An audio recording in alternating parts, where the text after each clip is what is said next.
Maya could still feel the sting of the courthouse air on her skin as she shoved the last of her belongings into the backseat of her dented sedan.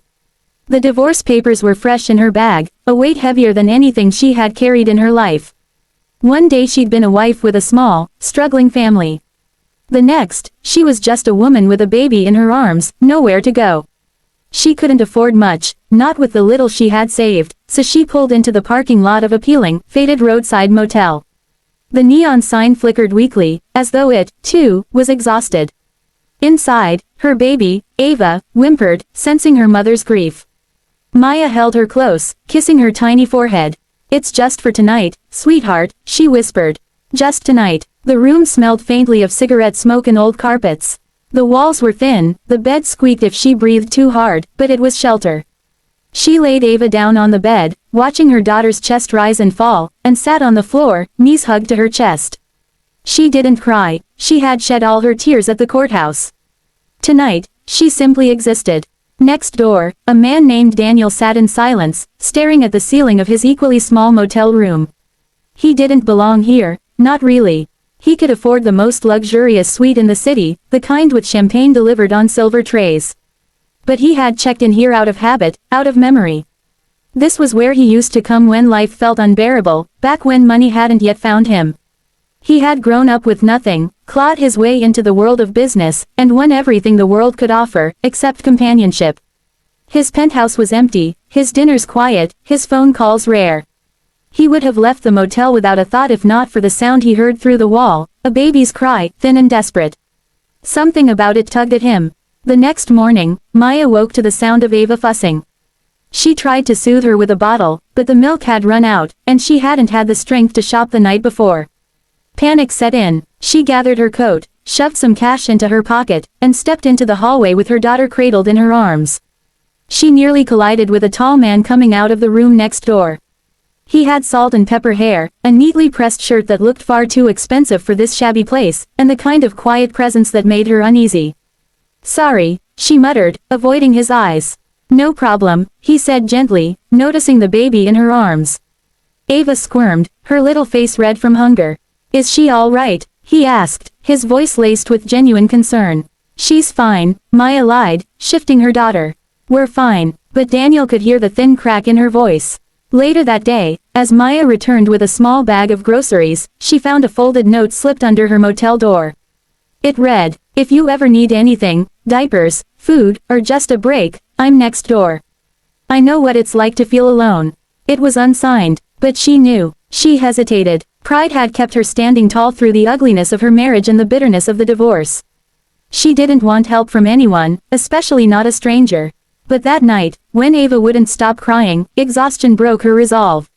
She knocked on the door next to hers. Daniel opened it, surprise flickering across his face, quickly replaced by a warm smile. "Come in," he said softly. His room was simple, but it felt different, tidier, calmer, scented faintly with cologne instead of smoke. Daniel offered her a seat and quietly made a bottle from the formula he had picked up that afternoon, just in case. "You bought this?" Maya asked, stunned. "I heard her crying last night," he admitted.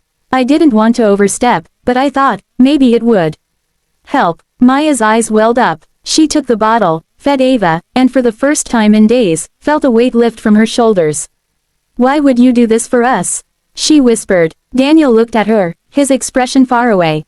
"Because once, I was the one who needed help. And someone was kind to me when I least deserved it. I promised myself I'd do the same if I ever had the chance." In the days that followed, Maya and Daniel's paths crossed again and again. He held Ava when Maya's arms were tired.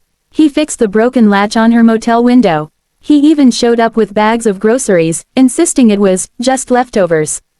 Maya learned bits of his story in fragments, that he had no family nearby, that he'd spent years building a company but had no one to share it with. She didn't know how wealthy he truly was, only that he carried himself with a quiet dignity, and that his kindness never felt like pity. For the first time since the divorce, Maya laughed. She laughed when Daniel tried, and failed, to rock Ava to sleep with an off-key lullaby. She laughed when he burned instant noodles, apologizing like he'd ruined a five-star meal. And when he smiled back, his eyes softened in a way she hadn't seen in years. One evening, as the sun bled orange across the parking lot, Daniel confessed the truth. I shouldn't hide it from you. I'm not, like most people here. I have money, a lot of it, but it's never kept me warm. It's never made me feel less alone. He paused, glancing at Ava, who was babbling on the bed. But when I hear her laugh, when I see you smile, it feels like home. Maya's breath caught. She had been betrayed before, broken by promises of love that crumbled under lies. But there was no deceit in Daniel's voice, only vulnerability. She reached out, taking his hand. I don't care about the money. I care that you've been here, when you didn't have to be. Weeks later, when Maya finally moved out of the motel, she didn't do it alone. Daniel helped her find a small, bright apartment with space for Ava to grow. He visited every day, carrying groceries, toys, or just stories to make her laugh. The day she set Ava's crib against the window, Maya realized something astonishing. What had begun as the lowest point of her life had brought her an unexpected gift.